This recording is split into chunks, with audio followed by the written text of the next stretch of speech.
Yes, we are just moving to the last one. Is from Eduard Puig, who is he is a fluid dynamicist specializing in the numerical modeling of granular flows and sediment transport.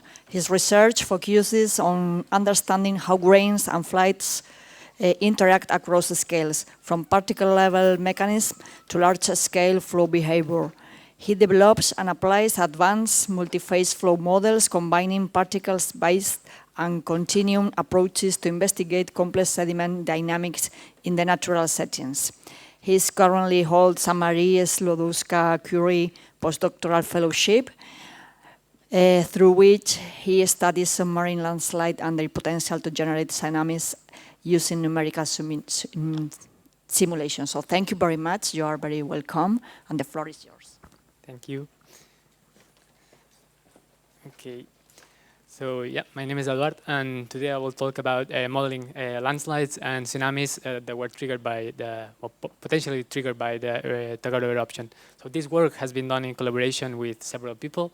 So Alessandro Romano from Roma 3, Gabriel Barajas from Instituto Hidráulico de Cantabria, and José Antonio Lozano, Juan Tomás Vázquez, and Eugenio, that are also from the Instituto Español de Oceanografía. So at this point, I guess most of the audience are familiar with Tagoro, or they should, because of the previous presentation.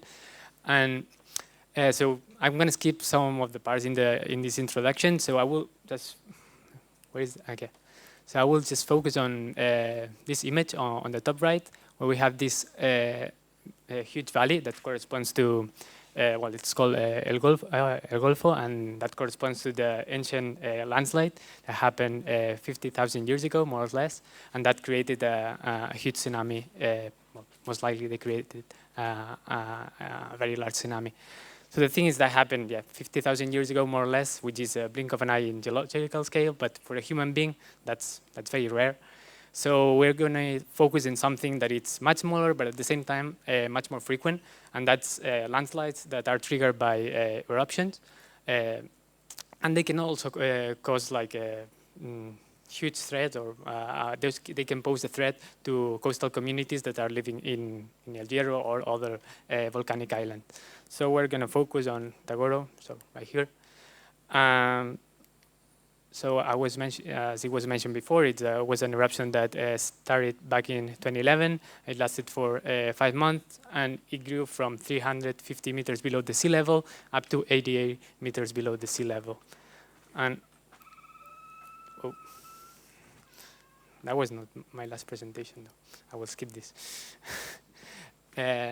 Okay, so during that eruption, the Spanish Institute of Oceanography, they carried out several campaigns to collect extensive scientific data, and among the different monitoring techniques or monitoring activities, I want to highlight this one, which is the multi-beam bathymetric echo sounder that was mounted in the different research vessels. And the idea is that we can map the seafloor with this system, and we can generate beautiful maps like this one, where we can identify different geomorphological features, like the Tagoro volcano itself, or the apron of pyroclastic and debris material that was generated during the eruption. So what we can do right now, because well, the thing is that they carry out several campaigns during the eruption. So what we can do is take 2 consecutive maps and make the subtraction of 2 consecutive bathymetric maps, so we can track the history of Tagoro and try to reconstruct the Tagoro life cycle. So here, if we take the first bathymetric map we get after the eruption, and we subtract the bathymetric map before the eruption, we get this image here, where red stands for the accumulation material and blue stands for erosion. So we only have cone growth in these first days of eruption, but just a few days after, no, the other way around. In just a few days after, there was a huge subsidence. So I call it here collapse. It's not a landslide. It's more like it was moving downwards, like around 30 meters. And well, you can see we have mostly erosion, but a few days later, the eruptive activity kicked back in, so it started to grow again. And by mid-November, what happened was that there was another collapse. So here we have a massive erosion on this side, so that corresponds to the south side of the volcano. But we also see that the landslide was so large that it was able to carve this gully. It's kind of a canyon. So here it was not present before, and now we have this canyon here. And all this material was carried away and basically flowing downslope and accumulating here in the canyon. And after a few days, we have another episode of growth again. And by the beginning of January, we have both like growth at the same time and a small collapse. So we have this gully that was talking you before here, like this small canyon. Now it's fully refilled with new volcanic material.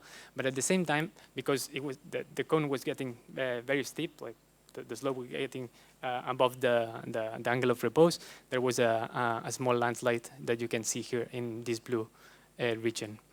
And most of the material was basically accumulating in this southern apron. So after this point on, the eruptive activity was getting a bit less intense until it stabilized and reached the final shape that it has right now. So we can, following the same strategy, and now we have here in this slide, it's the same images, but in plan view. And what I added are in these numbers in black, are the volumes that were eroded or accumulated in these different regions. And what you can see at the first glance is that we are talking about millions of cubic meters that were mobilized in short periods of time. So in the span of sometimes days or just a few weeks. And I will focus on the second collapse, this one here. And we'll try to model that numerically. So here, so we have this gully I was telling you about that was eroded. This south part of the volcano, and the material accumulating mainly in this canyon. Okay, but before we jump into the numerical simulations of Tagoro itself, we're going to validate the numerical model, and to do so, we're going to use this experiment, which consists of it's a small-scale experiment for tsunami generated by landslides. It consists of a long flume, and it's 6 meters long, more or less. And then on the left side, we have this inclined plane. And what they do is to place the removable gate, like here, where we have the edge. And then they place the granular material right behind it. They remove the gate, and then the material flowed downslope, as you can see here in this series of images. And at the same time, that this downward motion created a perturbation on the free surface, and that was registered in these different wave gauges. So, this very nice slide, it's full of equations. I know you would love it. Anyhow, so I'm going to present two numerical models. So the idea is that during this validation process, we can decide which one is better suited for the Tagoro simulation. On the left side, we have a model that is single mixture model, and the key idea is that we have one single momentum equation. This one here, and for those who are not very enthusiast of equations or fluid mechanics, that's basically Newton's second law. So it's mass multiplied by acceleration equal to the different forces acting on the fluid. That is pressure gradient, viscous forces, gravity, and surface tension. Those are the main forces that act on our system. And then the other key point is how do we model the viscosity? So in this case, we have three phases: water, air, and granular material. For water and air, it's pretty straightforward. Those are Newtonian fluids, so that's constant viscosity. But for granular phase, it's a bit more complex. We have this relationship here that basically relates the viscosity to the pressure and the shear rate. So the perks or the advantages of this model is that it has a relatively low computational time, and the problem is that we are missing some of the physics because we're making a strong assumption saying that we have only one momentum equation, so we have only the velocity of the mixture. We don't have the relative velocity between sediments and the water. Then we look on the right, we have the main difference is that now we have two different equations, two momentum equations, and they are coupled through this term m, which is the drag term that allows the momentum transfer between these two phases. So the advantage of this method is that now we can capture other features like porosity, how it evolves, or the pore pressure. And it's also more physically grounded. The problem is that it comes with a higher computational time because we're solving more equations, and it has a lower numerical stability. So now let's move to the fun part where we have the simulations of the results of some numerical simulation. Here we see the granular material flowing down, and it stops here. And because it's this downward motion, it creates these perturbations on the free surface that propagate along the tank. So we can now compare the numerical simulations with the experiments. So here, in this slide, I'm talking about the deposit shape. So here, the experiments are displayed with these dots, while the single-phase model is displayed with blue, and the two-phase model in orange. If we take a look at the middle panel here, in this figure, we see that the shape is very similar in both numerical approach compared to the experiments. We captured the main pattern, the main characteristic, which is having a thicker front, and we have a thin tail. That's very important in granular flows. The main issue, though, is that as the time goes on and the front reaches this point, the numerical methods are slightly slower compared to the experiments, but overall, they are able to reproduce the main dynamics of these granular flows. So now let's move to the, here maybe you might be asking, okay, what's the point of having two models if they provide more or less the same results? So the thing is, it really depends on the problem you're looking at. So if you're interested in large-scale scenarios like Tagoro, I will show you later, it's better to go for a single-phase model because it's computational-wise, it's much cheaper. But if you want to understand the physics or to understand the mechanisms that drive the granular flows, then it's much better to go for a two-phase model. And I will try to illustrate that with this slide, in which I have on the top the evolution of porosity. So here, in this two-phase model, we go from these dark red colors that represent the porosity to this pale red color that means that the granular material is expanding, so it's getting more dilute, which is pretty common in granular flows. And at the same time, there's some of this granular material is getting in suspension, and that's reflected here in green. So the green region represents the suspended material, and that's very important, especially in the front, that sometimes it gets so dilute that it derives to a turbidity current, and that can propagate for hundreds of kilometers. And because of this expansion, if you imagine all these grains getting like apart or getting farther away from each other, so that needs to be filled with something. And because we are in underwater, what happens is the surrounding water flows into the porous medium, and that creates negative pore pressure. That's what we have here. But at the same time, the granular material is flowing down. So we have positive pore pressure that is recorded, developing in front, at the front of the head of the granular material. So these are two features that cannot be captured with the single-phase model. So back to the comparison. Now I will talk about the wave elevation that was recorded in the different wave gauges. So the first one is wave gauge number 1, that is the closest one to the source.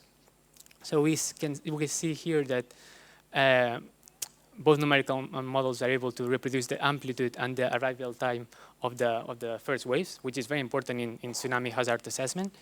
And if we go a bit farther away, so wave gauge number 3 and 4, then both numerical models are able to capture almost the same curve as in the experiment. So they are excellent at capturing this wave generation and wave propagation, at least in the experiments. And just for you to know, the single-phase model took 7,000 hours if you would run it in one core, in one CPU. And the two-phase model takes 24,000 hours in one CPU, which means that it's roughly 3 times faster using the single-phase model. Okay, now let's move to the simulation of Tagoro. So we generated the numerical domain using the bathymetric data. So we have the seafloor generated with the data that came from the bathymetric maps. And then we place a cone shape material right here, where it's more or less where the source was generated, and that represents the slide, and that is roughly 57 million cubic meters. So regarding the numerical mesh, it consists of 24 million cells. It's not uniform, so in most of the regions we have cells that are they have a grid spacing of 30 meters, but we refine the mesh in two particular areas of interest. We have the interface between water and air. So because we're interested in having precision to capture the tsunami waves, so we are refining that area. And we are also refining the landslide region, because we also want to know what happened in regarding the granular flow dynamics. So this is one of the numerical simulations of the landslide. This is just the evolution of the deposit shape. So you can see that it starts flowing down, funneling into this canyon, and slowing down until eventually it stops.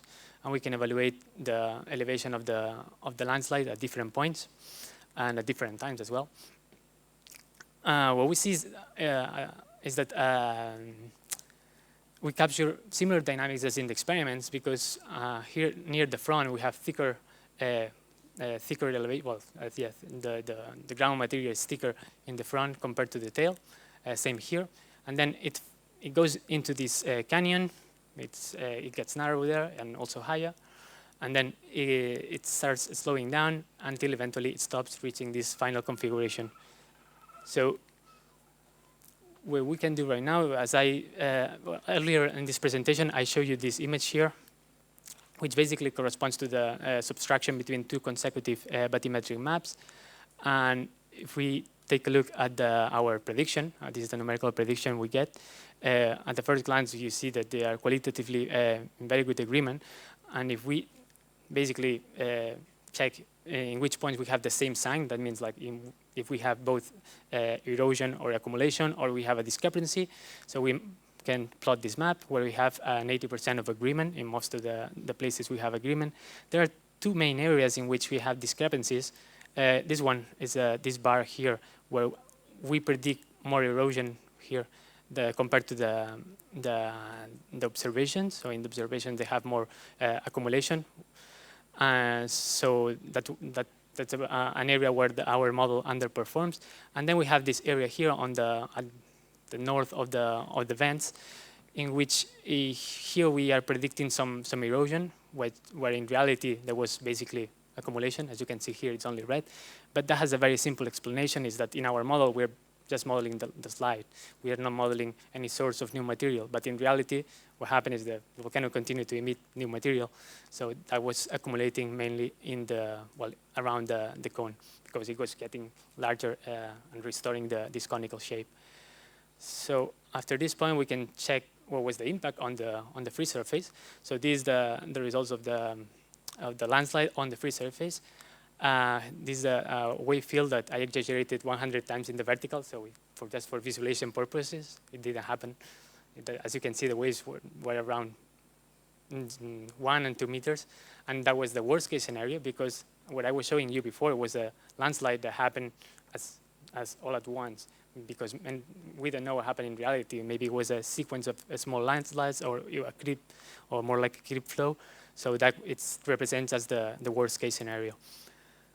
And if we take a different snapshot of the previous video, what we see after 10 seconds is that because the material is moving downwards, we have a depression wave, this indicated in blue.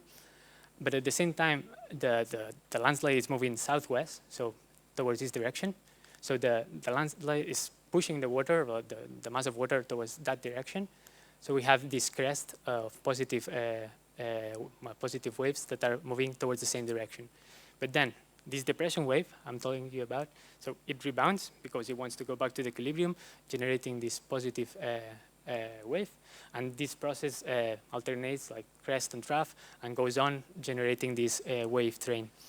And another feature we can see from this figure is that there's a clear spreading. Well, spreading means that at the end, what we have is the amplitudes that are offshore here, that is in this corner are much smaller than when they were generated here, because the energy is spread it horizontally and radially, so we're losing some of this energy, and the amplitudes get smaller. But what happens is, if we look the other way around, so very close to the coast of El Hierro, we have the opposite case. So the amplitudes are amplified, and that's because of shoaling effects, which means that the waves start to feel the presence of the seafloor, and that energy is kind of squeezed into small depth. So the waves get slower, and they also get higher. But still, they were not very damaging. They were like 2 meters in the worst case scenario. So now that we have the big picture, we can check the elevation, the wave elevation at different points. So I'm not going to go through all of them, just focus, for instance, in wave gauge number 5. So we have this depression wave I was telling you about because of the slide moving downwards, and then the rebound wave, okay, which is much smaller compared to the depression wave.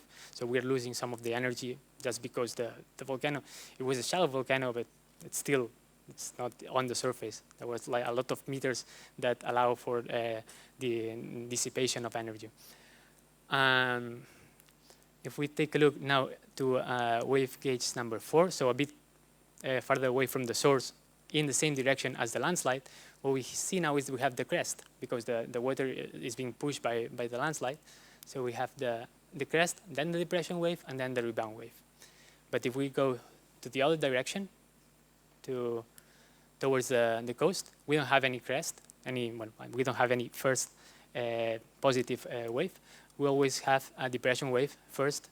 For this curve here corresponds to wave gauge number 6, but if we go for wave gauge number 8, what we see is that the energy is being lost, so the amplitudes are reduced, they decay with distance. And as we expected because of this dispersion, but at the same time, if we go much farther, if we go very close to the coast, wave gauge number 9, we have an amplification because of these shoaling effects I was mentioning you about. Okay, last but not least, I will talk about the directionality of landslides, tsunami generated by landslides. Here, I will not talk about this reference volume I was mentioning you before. I will present a hypothetical volume that didn't exist, but it's much better to illustrate the idea I want to convey here, which is a very large volume. And what happened, well, what are we looking at first? Because it's a very complex figure. So here I'm plotting the waves, the wave elevation along this red circle at different times. So that means that after 10 seconds, for this purple line, we are recording only positive waves in this direction, so the southwest. But we are not recording anything on the northeast. Well, it's not that we are not recording anything; it's that we record 0 elevation there. But after 10 seconds, well, after 20 seconds, the crest gets larger, and still no perturbation is recorded in the northeast, so closer to the island. It's only after 30 seconds that we start registering some perturbations of the depression wave here in the north that is moving towards the island. And if we go for the 50 seconds, what we see is now we have only depression wave recorded along this red circle.